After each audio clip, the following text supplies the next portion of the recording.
بسم اللہ الرحمن الرحیم۔ تمام تعریفیں اللہ سبحانہ و تعالیٰ کے لیے جو وحدہ لا شریک ہے، ہمیشہ سے ہے اور ہمیشہ رہے گا۔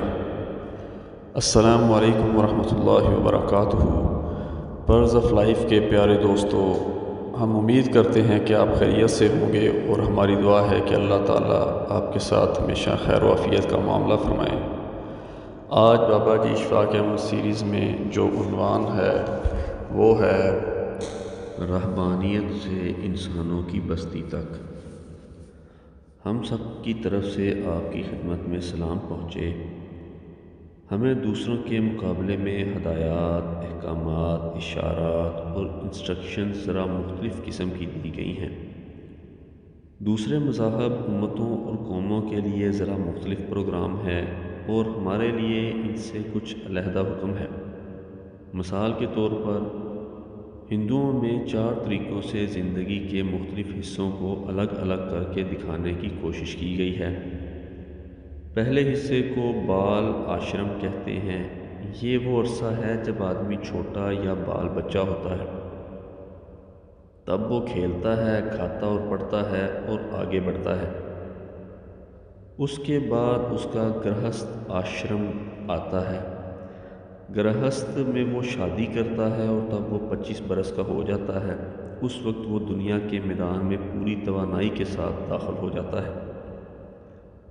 تیسرے نمبر پر آدمی کا وان پرست آشرم شروع ہوتا ہے۔ اس آشرم میں ایک شخص دنیا داری کا کام کرتے ہوئے بھی اس سے اجتناب برتتا ہے۔ دنیا، کاروبار، دکان چھوڑ کر وہ گھر آ جاتا ہے، لیکن اس کے باوجود وہ دنیا داری سے مکمل طور پر غیر متعلق نہیں ہوتا، بلکہ تھوڑا سا تعلق رکھتا ہے۔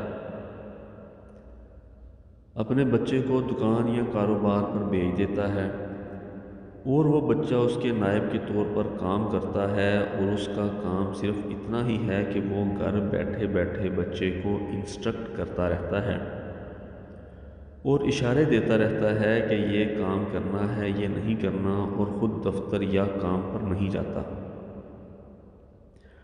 آخر کے چوتھے آشرم یعنی 75 سال کی عمر کو جب انسان پہنچ جاتا ہے تو اس درجے کو سنیاس آشرم کہتے ہیں۔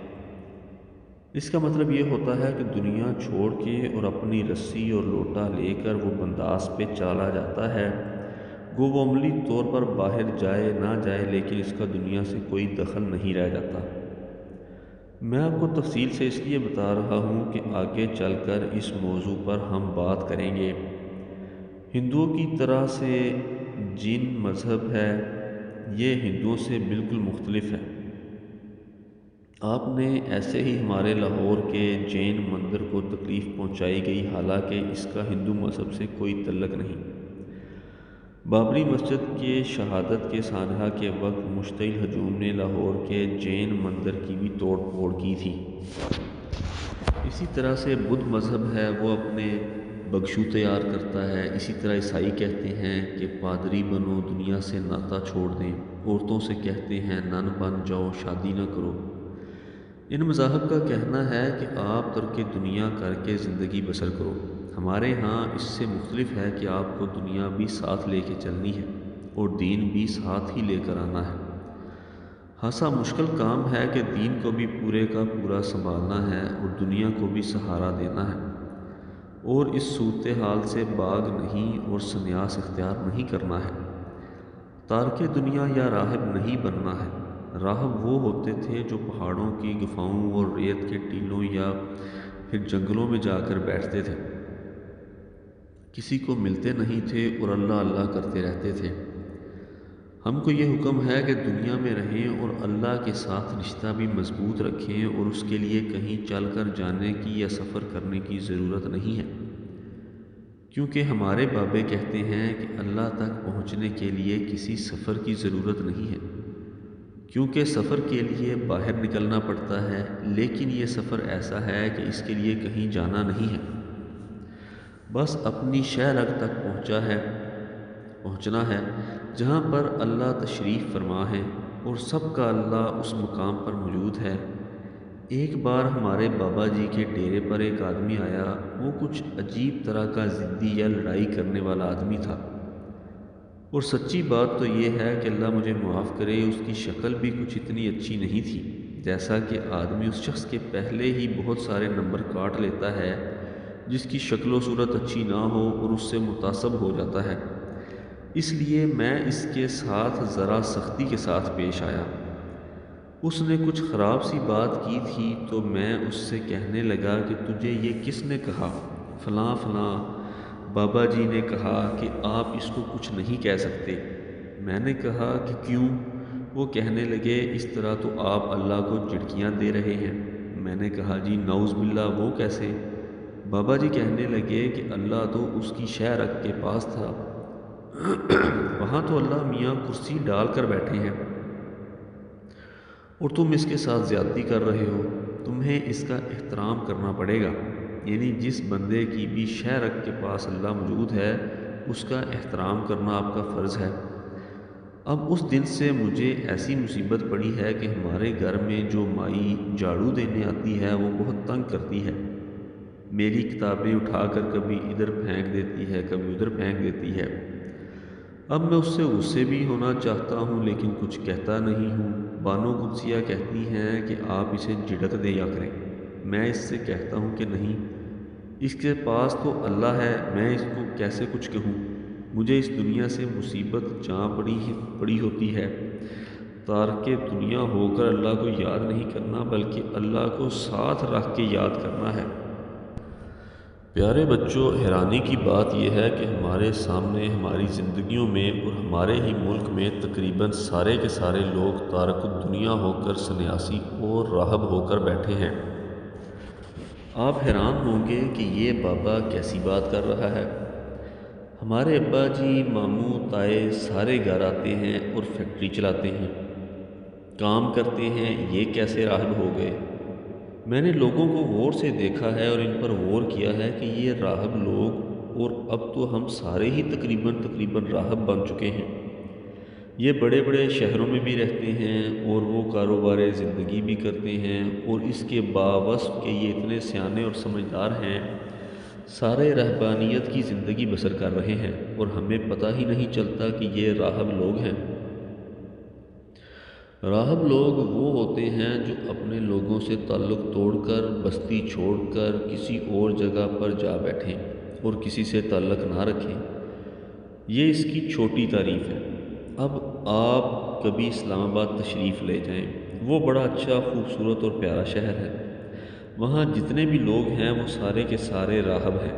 کسی بھی سیکریٹریٹ کے کسی بھی دفتر میں چلے جائیں، آپ کسی کو آسانی سے نہیں مل سکتے، سب راہب بنے بیٹھے ہیں۔ راہب سے ملنا اس لیے مشکل ہوتا ہے کہ وہ اپنی گفا میں بیٹھا ہوتا ہے، کسی سے ملتا ہی نہیں ہے۔ میں ایک ڈپٹی سیکرٹری کے دفتر میں بیٹھا تھا کہ وہاں ایک آدمی آ گیا۔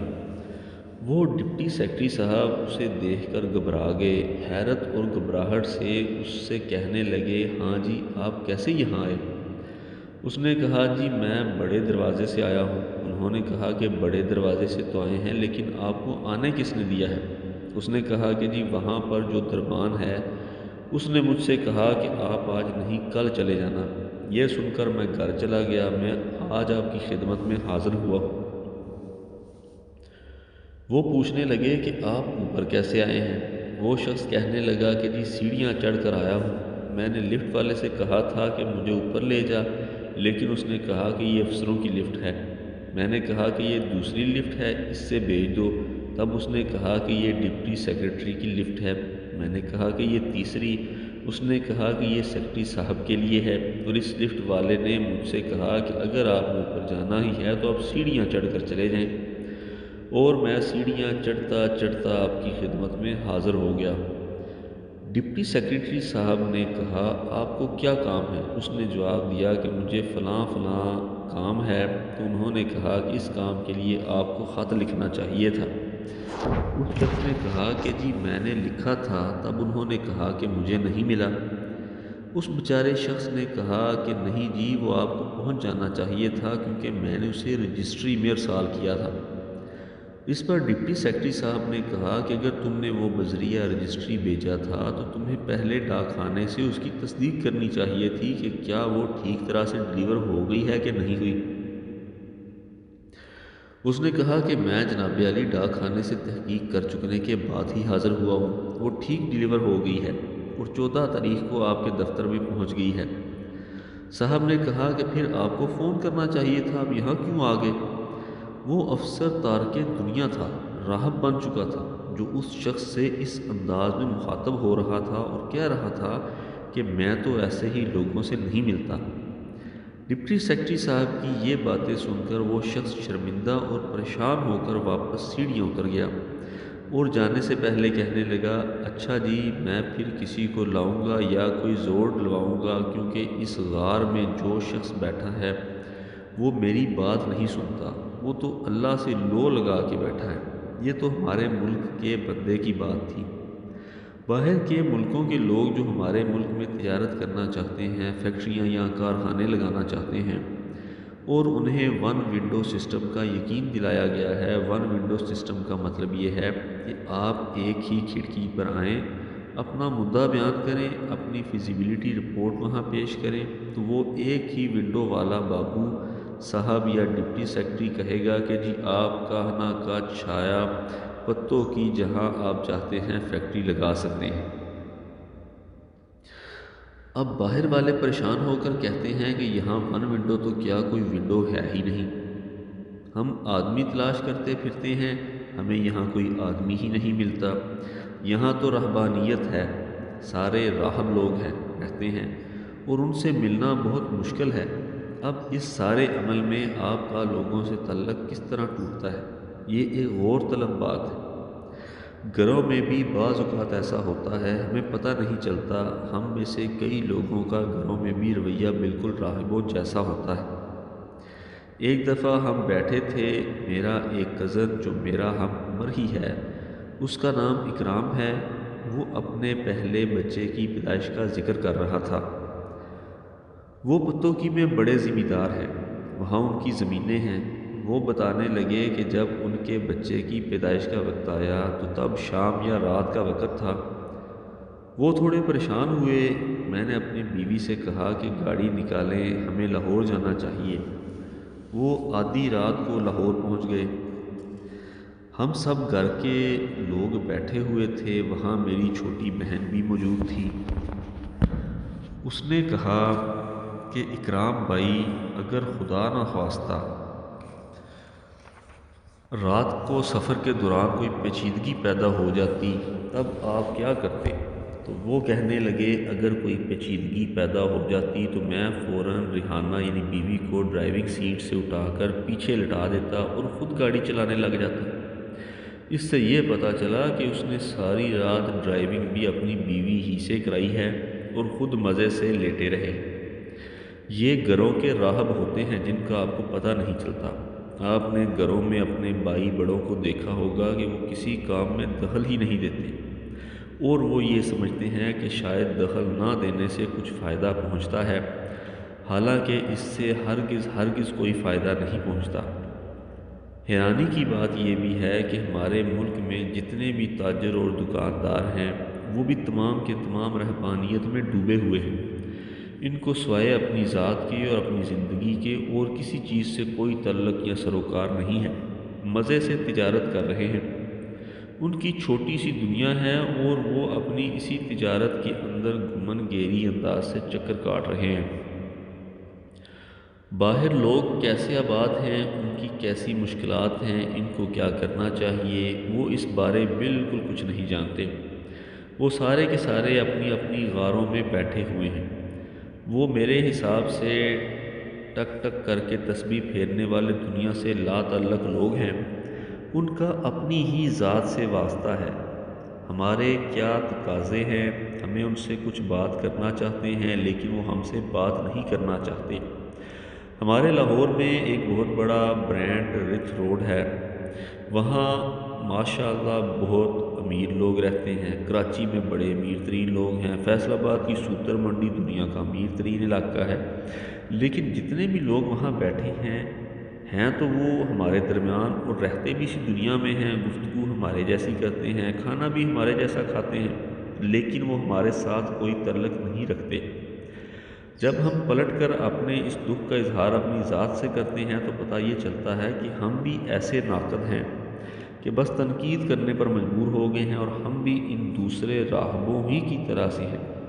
ہمیں بھی کچھ پتہ نہیں چلتا، ہم بھی راہب لوگ ہیں، کس کو ہماری ضرورت ہے، ہم کس کی کس طرح سے مدد کر سکتے ہیں، ہمارے ملک کے کس باشندے کو کیا تکلیف ہے ہمیں معلوم نہیں۔ ہم بھی بھائی کرام جیسے ہی ہیں اور سوچتے ہیں کہ اگر تکلیف ہوگی تو میں موٹر چلا لوں گا، ورنہ بیوی گاڑی چلاتی رہے۔ ہمارا ضمیر بھی اسی طرح سے ہو گیا ہے۔ یہ کوئی ایسی خوشگوار بات نہیں ہے، لیکن وہ حکم جو ہمیں دیا گیا ہے کہ ہم دنیا کے ساتھ ساتھ دین بھی رکھیں، وہ شاید ہم نے اپنی کوشش کے باوجود سارے کا سارا اپنی دنیا کے اندر اس طریقے سے ڈال دیا ہے کہ ہم ان لوگوں سے بھی زیادہ لا تعلق ہو گئے ہیں جو لوگ رہبانیت کی زندگی بسر کر رہے ہیں۔ لوگ آپ سے، ہم سے بار بار پوچھتے ہیں، استحکام پاکستان کی بھی بات ہوتی ہے، ہمارے معاشرے کو مضبوطی عطا کرنے کی بھی بات ہوتی ہے، اور ارادے باندھے جاتے ہیں، یہاں پر بسنے والے گروہ انسانی کو بھی تگڑا کرنے کی بات کی جاتی ہے۔ لیکن ہم سب کچھ کیسے کریں؟ ہم کس طرح سے ایسے ہو جائیں کہ ہمارا یہ علم عمل کی صورت میں اختیار کر جائے، اور ہم رہبانیت سے نکل کر اس حکم میں داخل ہو جائیں جس کا ہمیں بڑی شدت اور زور سے آرڈر دیا گیا ہے؟ میں تو کسی نتیجہ پر پہنچ نہیں سکا۔ میں سمجھتا ہوں کہ غرض مندی اور اپنی ذات کے بارے میں سوچتے رہنا ہمارا وتیرہ ہو گیا ہے اور ضرورت سے زیادہ ہو گیا ہے۔ میں اس موقع پر باہر کے ملکوں کی مثال نہیں دینا چاہتا، کیونکہ میں وہ دیا نہیں کرتا، لیکن جب آپ اپنے ارد گرد دیکھتے ہیں تو آپ کو محسوس ہوتا ہے کہ دوسرے گروہ انسانی وہ اس اعتبار سے بہت بہتر زندگی بسر کر رہے ہیں جس اعتبار سے ہمیں کرنی چاہیے تھی اور ہمیں کرنی پڑے گی۔ آپ ماشاءاللہ ذہین اور پڑھنے لکھنے والے بچے ہیں۔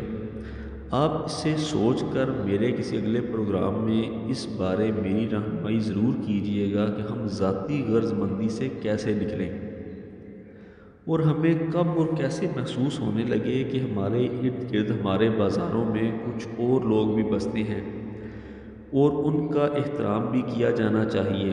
جب ہم اپنے بچپن میں ولایتی استادوں سے پڑھتے تھے تو اس بات پر بڑا زور دیا کرتے تھے کہ "You have not to forget the words thank you and I am sorry"۔ اب پتہ چلتا ہے کہ ان الفاظ کی ادائیگی سے ایک رشتہ قائم ہوتا ہے۔